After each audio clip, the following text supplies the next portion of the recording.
The Tower card is another one of those cards which is a portent for disaster, because it literally means destruction.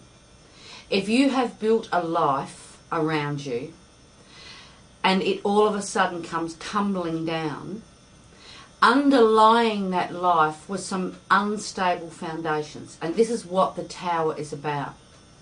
When we build a life based on certain precepts or beliefs or structures, perhaps by society's rules, and they aren't your own, the glue that holds your life together can literally dissolve.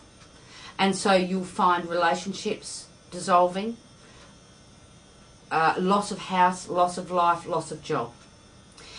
The symbolism of the Tower is a building that's been struck by lightning and it's created destruction.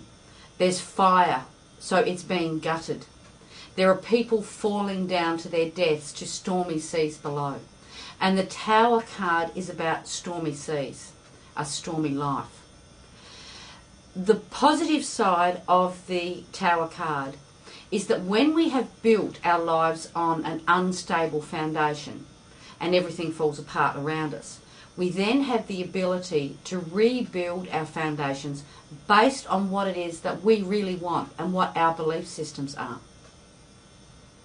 While it's a scary card and while it can mean destruction, it can also give you the opportunity to rebuild from the rubble. The Tower card in the reverse position is one of those negative cards that have a positive meaning. So when it comes in upside down, it actually means that the disaster that was looming has been avoided. A reprieve at the last minute.